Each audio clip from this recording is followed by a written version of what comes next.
एक बार एक अमीर आदमी अपनी गाड़ी से उतरा। वह बहुत तेज़ी से एयरपोर्ट के अंदर घुसा क्योंकि उसकी फ़्लाइट का टाइम हो गया था।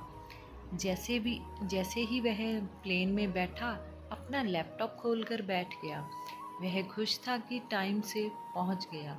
उसकी एक कॉन्फ्रेंस थी जिसमें उसे काफ़ी लोग सुनने आने वाले थे। उसकी लैपटॉप पर तैयारी करने लगा। वह अमीर आदमी की ज़िंदगी में सब कुछ सही चल रहा था, लेकिन आसमान में गड़बड़ हो गई। आसमान में तेज़ बारिश होने लगी, बिजलियां कड़कने लगी और फ़्लाइट का जो कैप्टन था उसने अनाउंस किया कि अब हमें किसी पास के एयरपोर्ट में लैंड करना पड़ेगा। वह अमीर आदमी एक काफ़ी बड़ा डॉक्टर था। उस अमीर आदमी को गुस्सा आने लगा। इनका जो प्लेन था वो कहीं पास के एयरपोर्ट में लैंड करने लगा और लैंड होते ही यह बाहर निकले, एयरलाइन वालों पर गुस्सा करने लगे कि ये क्या तरीका है। मुझे यहाँ टाइम पर पहुँचना था, आपने नहीं पहुँचाया। इतने में एक आदमी आया और बोला, सर भड़किए मत, मैंने आपको पहचान लिया। आप डॉक्टर पटनायक हैं ना? आपको एक कॉन्फ्रेंस में जाना है ना? मुझे भी वही कॉन्फ्रेंस में जाना था। आप गुस्सा मत कीजिए। आपको जिस कॉन्फ्रेंस में जाना है वह जगह यहाँ से 3 घंटे की दूरी पर है। आप एयरपोर्ट से बाहर निकलिए और वहाँ से कैब कीजिए, आप टाइम से पहुँच जाएंगे। अमीर डॉक्टर ने आदमी का धन्यवाद किया और निकल पड़े।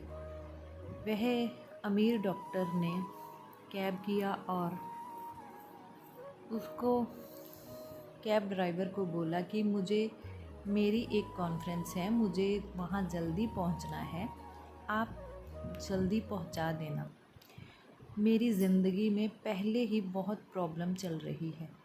टैक्सी ड्राइवर ने बोला, मौसम बिगड़ा हुआ है। ठीक है साहिब, पहुंचा देंगे। कार के ड्राइवर ने गाड़ी चलाना शुरू कर दिया और इतनी तेज़ बारिश हो रही थी कि ड्राइवर को समझ ही नहीं आ रहा था कि क्या किया जाए अब। और उसी उधेड़बुन में वह रास्ता भटक गया। अब उसे तो पता चल गया था कि वह रास्ता भटक गया है, लेकिन पीछे वाले पैसेंजर को कैसे बताए। फिर ड्राइवर ने डरते डरते उनको बताया कि साहिब, मैं रास्ता भटक गया हूँ। और वह डॉक्टर उस ड्राइवर पर गुस्सा करने लगे। अब उसे समझ आ गया था कि मैं अब अपनी कॉन्फ्रेंस में नहीं पहुँच पाऊँगा। अब डॉक्टर ने ड्राइवर को बोला कि मेरे भाई, तू जहाँ मुझे पहुँचा सकता है पहुँचा दे। थोड़ा आगे चले तो ड्राइवर ने आसपास देखा कि एक छोटा सा घर दिखाई दिया। ड्राइवर ने उस घर के दरवाजे के आगे गाड़ी खड़ी कर दी और बोला कि साहिब, यहाँ रुक जाते हैं थोड़ी देर। जब बारिश थम जाएगी, तूफ़ान रुक जाएगा तो आगे बढ़ जाएंगे।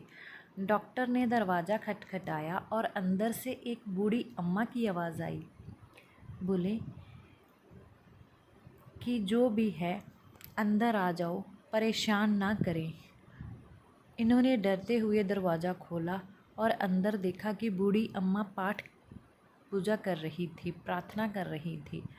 यह चुपचाप जाकर बैठ गए और उन्होंने देखा कि वहाँ एक छोटा सा बच्चा लेटा हुआ था।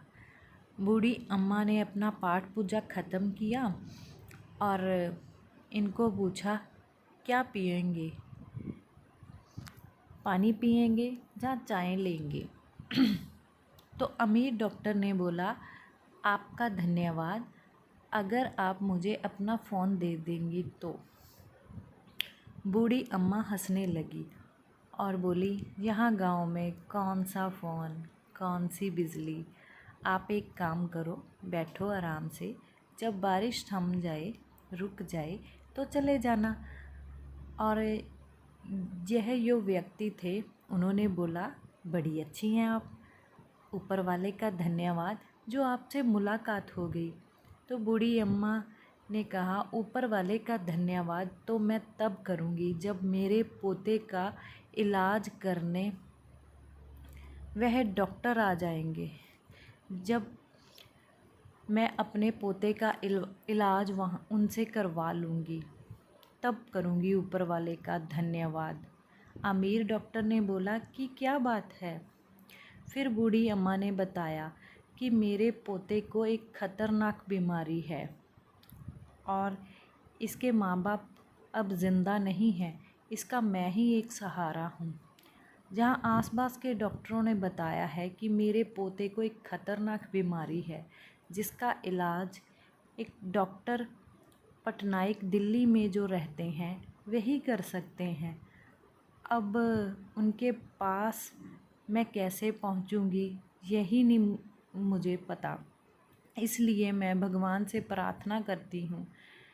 यही बात सुनकर डॉक्टर की आँखों में आंसू आ गए और डॉक्टर ने बोला कि अम्मा, आपकी प्रार्थना ऊपर वाले ने सुन ली। मेरा प्लेन जहाँ पहुँचना था वहाँ नहीं पहुँच पाया, तेज़ बारिश होने लगी, तूफ़ान आ गया और मेरी गाड़ी जहाँ पहुँचनी थी वहाँ नहीं पहुँच पाई, रास्ता भटक गई और आपके दरवाजे पे पहुँच गया। मैं ही हूँ डॉक्टर पटनायक। तो इसीलिए फ्रेंड्स कहते हैं कि भगवान पर विश्वास रखें। किसी ने बड़ी सुंदर लाइनें कही हैं कि तेरे दर पे आने से पहले मैं बड़ा कमज़ोर होता हूँ, तेरी दहलीज को छूते ही मैं कुछ और होता हूँ।